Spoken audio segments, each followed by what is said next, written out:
Welcome to Lift Your Legacy. My name is Jacob Rupp, father, husband, and rabbi. And each week we bring you an inspiring person or message to help you unlock your inner potential and create change that will impact the future. Thank you for listening, and let's get to it.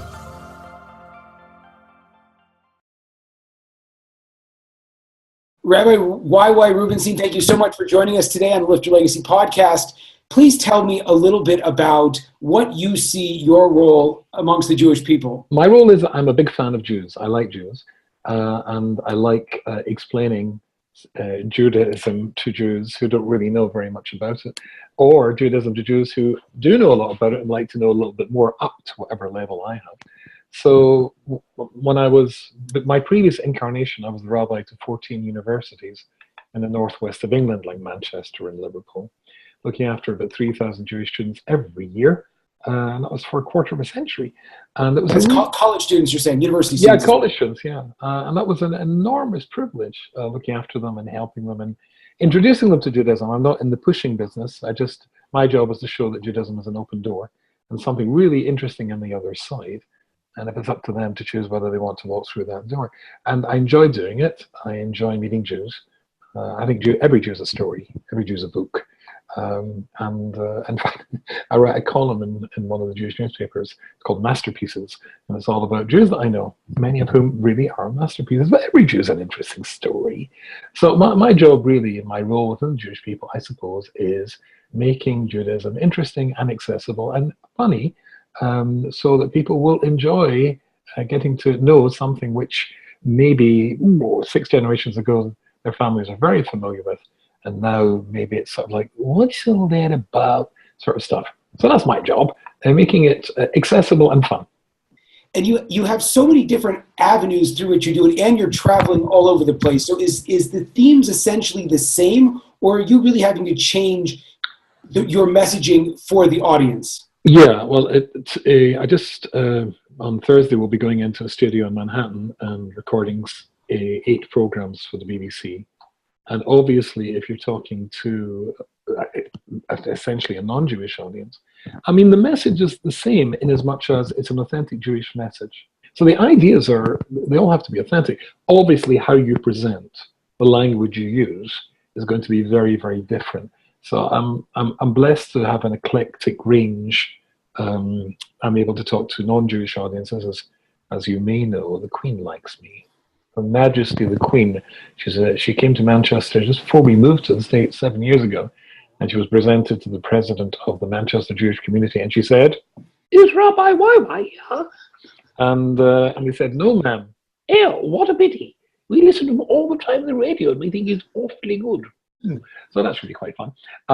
So it's nice to be able to talk to the non-Jewish audience. And when I broadcast on BBC World Service, for example, that's a minimum audience of 156 million people. Large, and at the same time, to be able to speak to a Jewish audience, maybe on campus like Rutgers a couple of weeks ago, who are exploring and don't know very much, or in the yeshiva I teach at here in Far Rockaway in New York, which is obviously very advanced, or even when I'm in England, when I give a share to about 100 rabbis and stuff. When I'm there, it's nice to be able to, but it's the same message. You're just showing Judaism and making it accessible and enjoyable at different levels. And what do you feel is the main message that you're trying to get across? I heard a story just recently that really moved me very greatly. There's a famous Rosh Yeshiva called the Brisker Rov, the Rabbi of Brisk, and he was told the story of some Jew who came from a religious background and had decided to abandon it and give it all up. This is going back a century or 2 centuries ago. And he made an incredibly interesting observation. He said, he grew very pensive, and he considered this, and he said, "I can understand him wanting to give up Olam Haba, heaven. I can't understand him wanting to give up Olam Hazeh, this world." And I think that basically the message is that what Judaism is, just as a life, is exponentially greater than what's on offer out there in the world, particularly in the world of, well, when so many values have been disturbed or demolished altogether. I think it's generally going to be a nicer place to be, and certainly a nicer place to bring up your kids. So I think the message is, when we take out the Torah scroll on Shabbat and we take it back into the Ark, the verse we say is Darcheho Darche Noam, the ways of the Torah are pleasant. This is good fun. This is enjoyable. It's a good place to anchor your kids. It's a good way to. It's community. I wrote one of my recent books. I wrote 2 books last year. That was number 9 and 10. And I found an incredibly interesting piece of research by, I think it was the Pew lot. Found that, as everybody knows, it just makes common sense, that people who are wealthy generally enjoy a healthier lifestyle. They can afford nicer food and proper medical treatment and blah, blah, blah, and all the best. And therefore have longer lives. And they did some research in Israel in which they found that in the poorest towns, where they would expect it to be the opposite, the average lifestyle, lifespan of men was 5 years, this is a fact, 5 years longer than that which was expected. And then they discovered these were religious Jewish towns. And so even though the Jews there were generally poor, but they said that there is an enormous amount of positivity which grows from being able socially to have a community that cares, support, emotional support, and indeed, when you're in trouble, financial support as well. There's an enormous amount out there which is really, really good. So I think I do get across that, what we offer, our lifestyle, how we live our lives, and it's intellectually challenging, and we bring our kids up to think. It doesn't happen anymore. It's just sort of like looking and staring at iPads and stuff, with, as you probably know, recent research from San Diego and other places showing a massive increase. This is the first iPhone generation. Massive hike, dramatic hike in mental illness and also sort of social interactivity inabilities, because people don't know how to do that stuff. I think what the Torah offers us in this world is much better than anything else. So that's the first thing I would like to get across. This is good for you. It's good for your kids. Second of all, the other thing I try to get across is get yourself a mentor. As it says in Hebrew. You're not going to succeed at anything, any skill, unless you get somebody to teach you, whether it's playing the guitar or the violin or to ice skate or dance or do karate. You need a teacher. And if you teach yourself, you usually make a mess of it. I play the guitar very badly because I taught myself, and nobody was able to say, that's not, there's a better way to hold that. Get your thumb and the fingerboard around there so you can maximize where you can put your fingers. Nobody taught me that. I taught myself. So you're going to make mistakes. The most important thing to learn about in your life is your life and you. And you'll never do it on your own. So one of the other messages I go on about is get yourself a teacher, get yourself a rabbi, or if you're a woman, a rebbitzin, who can guide you in discovering that this stuff is good and enjoyable. When coming to find a mentor, what are the primary character traits that you think are important, or what exactly in this specific realm that you're advocating are you looking for a mentor for, in terms of getting to know yourself, in terms of getting to understand how Judaism fits you? What am I looking for, and how do I find one of those? Right. So the first thing is, it's really, really important.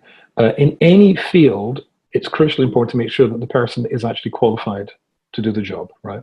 And sadly, like every field, there are phonies. There are people who are less good and people who are good. So let's assume that we've got rid of the guys who are the phonies. And instead, we've got hold of lots of guys who are women, who are actually qualified. Make sure, very important, that the person who is going to be dealing with your cancer is a properly qualified oncologist, God forbid, or your heart disease is a properly qualified cardiologist, or the guy who's doing the construction in your home and the extension that you built, like we did not run away with $45,000 of your money, as ours did. You've got to check out the qualification of the guy. That's crucially important.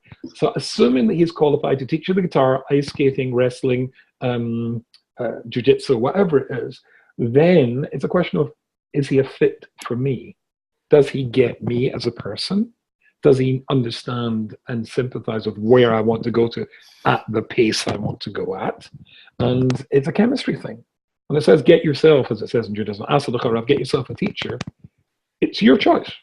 The chemistry is yours. So who fits you best to allow you to become the best Jewish you that you could be. One of the challenges in terms of certifying a person, and again, that's ultimately a very big challenge, is how do you ascertain if a person is in fact, quote, certified? Does having a title matter? Is it, in jiu-jitsu you have like black belts, you kind of watch and perform. But when you're, for example, for you personally in your life now or in the past, when you were trying to analyze, is this person qualified, how did you determine that?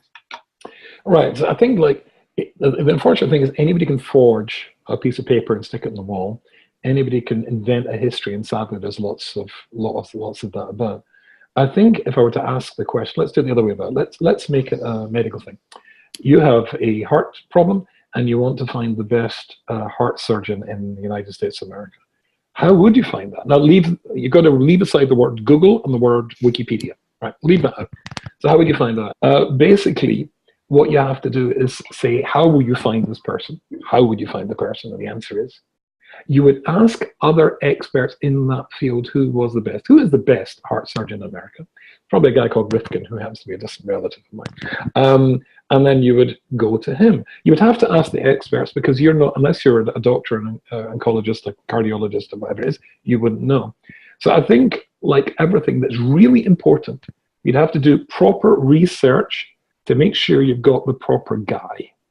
So, it's not, incidentally, if somebody asked me, are you a real rabbi? Are you qualified? I think it's a perfectly legitimate question, as there are a lot of phonies out there. Ask people, is he any good? Or what's his area of speciality? You have an emotional problem, you have a halakhic Jewish law problem, a Jewish philosophical problem. Where is, like lawyers? Plenty of people are lawyers, but what sort of area of law are they expert in, and do they have a reputation into? Then with the mentor, I'm assuming you're just sort of asking for general advice. How often do you advocate checking in? Is he like helping you grow spiritually? If you, let's say you're already someone that is committed to Jewish observance, and after the major, you start keeping kosher, you start keeping Shabbat, and you're keeping quote unquote halachic life, what is the job of the rabbi in that case? Because I'm sure that you would advocate you still need a mentor after that. 100%. The Asa L'cha Rav model to get yourself a mentor is a lifetime project. I was close to my rabbi, the Rabbi of Gateshead, for a very long time until he passed away. I had to find a replacement. You need a replacement. Is my new rabbi the same as the previous rabbi? Absolutely not. But it's an ongoing thing. Nobody sees themselves objectively. Think of the last time you went to a wedding, a family wedding, and there was the group photograph. When it was published and you saw it in the album, whose picture did you look for first? Everybody is deeply and passionately in love with one person more than anybody else, which is themselves. And given that particular bias and prejudice, then you're going to be a teeny weeny bit unreliable when it comes to giving you advice about you. And that's for the whole of your life. Message number one is that Judaism is relevant for life now. That with all of the things going on in the world today, Judaism is actually, I'm hopefully not putting words in your mouth, but actually more relevant to creating peace of mind and overall happiness in a person's life. Secondly, the importance of building a mentor. And you said the third thing that you think is absolutely crucial for people nowadays to know would be what? So there's a couple of things that really I teach. So the one thing, as I said, is getting yourself a mentor. And the other thing is that the deeper you look in Judaism and the more you grow, the more you'll find which is satisfying, intellectually satisfying to you and more challenging. So that it's unlike anything which is physical pleasure. There's a limit to how much ice cream you can eat and how many pizza and French fries you can have. And the more you go into this stuff, the more really enjoyable it is. So that's really incredibly important. Get yourself somebody who can guide you into peeling the onion, and there's another layer underneath, and the layers, and you just keep going as an infinite onion. What a tremendously profound idea. Judaism is an onion, an infinite onion. This guy's nuts. Am I listening to this guy? Yeah. One might say that you are all over the place in the sense that you're traveling constantly. You've written 10 books. You have, I don't know how many different shows you're recording for the BBC. How do you figure out what to focus on? If you're telling someone who's interested in starting to teach or is interested in, kind of getting their unique message out to the world, how did you analyze where you're going and how you look at your career and your method of impact? Oh gosh, your questions are frankly making me feel extremely uncomfortable. I don't actually see. I don't see myself like that. I didn't sort of say, "Oh, I want to go and be, become a well-known rabbi and stuff like that." It honestly evolved. I just found that I had a certain talent and gift, and like most things, that almost serendipity with a lot of, instruction and help and nudging from upstairs. It wasn't a massive plan. I must do this, and one day I'll be a famous Scottish rabbi. That's not sort of how it went. I think honestly there has to be authenticity, and there has to be humility and sincerity. I'll tell you something which really drives me. Are you familiar with the English phrase bonkers? Something that drives me bonkers, is people who use the phrase "I made him or her broom." Right? No, you didn't. I mean, get a little bit of humility going there.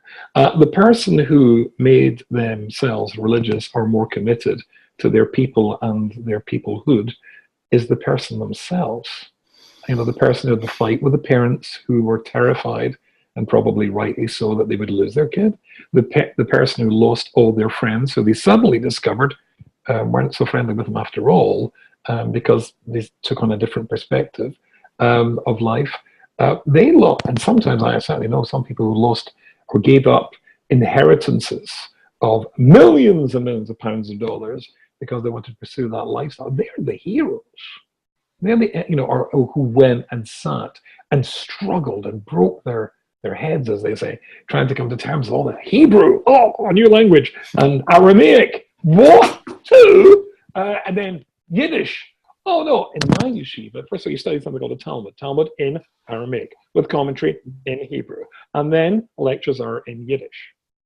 Are you serious? So I mean, it's a struggle. They're the ones who struggled. They're the ones who need respect and should get respect. And they are the architect of what they did. I helped. Other people help. I'm very happy to say that I've helped. But the person who made the person, make the choices and take the path that they chose, that was them. They're the heroes. The goal is to get that message out, and that the world is very ready for this type of a thing. But ultimately, considering that you're putting information out, and it's up to the individual people, be it Jewish or not Jewish, in the case of what you're doing with the BBC, to incorporate that into their life. So you could just sort of put it out and then leave it up to the listeners, essentially, to kind of take the ball and run with it. 100%. Okay. I've never pushed anybody. I think if anybody tried to push me, I would push back. Absolutely. I think the famous American Jewish philosopher Groucho Marx once said, "I would not like to belong to any club that would want me as a member." So when people say, "Hey, come and join us," no, get lost. I don't want to. I'm not pushing. I don't believe in pushing. I think the person has to feel that it's their achievement, and you have to let them go at their pace. I remember one of my students came to me because he was considering going to yeshiva, a Baal Tshuva yeshiva for a college in Jerusalem for people who need to catch up, called Or Samir, which I thought was a good place. That's right. It's a very good place, and it's a good place. And so he said to me, he's been put off because people say that if he goes there, they'll try and change him. And I said to him, in all honesty and complete sincerity, I know it very well, and I do not believe that for 1 second. However, to be frank with you, I do think they want and expect you to want to change yourself. In other words, they're looking for people who want to grow and want to, come with challenging ideas, with the possibility that maybe hearing these ideas and maybe losing the occasional argument will refocus how they see the world, and therefore will become a changed person by their choice. But I wouldn't sign anybody to a place that is out to change them. Not my style. And do you feel that with what's going on in the world, there's and that could be a variety of things, from the political situations that are going on to the world, sort of warming up and needing more meeting, and, with all the whole thing with millennials wanting more meeting. Is Judaism a unique voice that has to come out and sort of be heard, or is it one of many voices? Again, I'm just trying to think of, as you're looking at your mission vis-a-vis the BBC, what do you see that? Look, I certainly think that Judaism is a unique thing. It has a definition. If something exists, it has to be a definition. Looking quickly about here on the, what have I got here? I can show you. How about that? Dental floss. So, I mean, look, it's a little container. It has a definition. It is a dental floss thingamajigger, right? And it's got a definition. If a thing exists, it has a definition. Now, it's not a telephone, right? It's a different thing. I think Judaism, certainly Orthodox Judaism, has a unique definition, has a unique voice, and certainly got a unique perspective.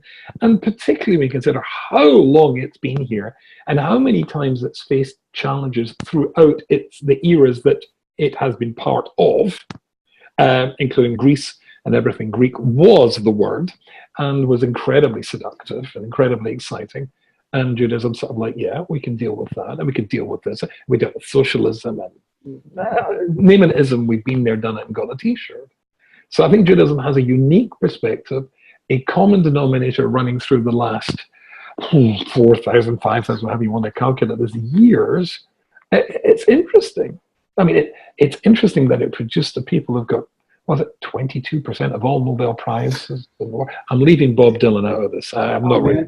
Yeah, no, I mean, blowing in the wind, but no, I'm not. I think it has something certainly worth exploring.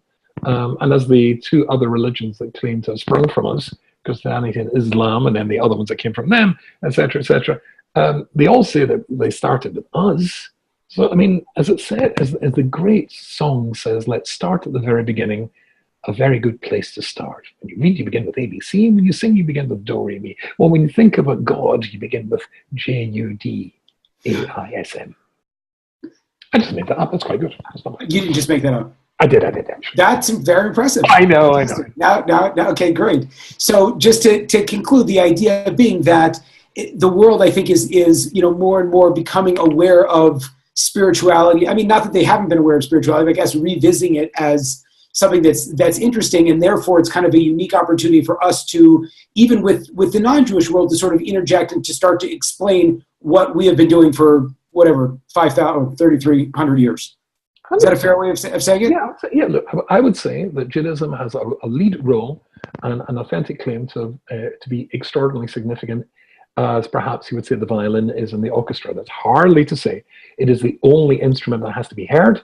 It's hardly to say that it's the only one that has to be played, but I would say it's got a very important and lead role, and that playing the violin or the violin section will harmonize very, very nicely with all the other voices, but certainly it has to be heard.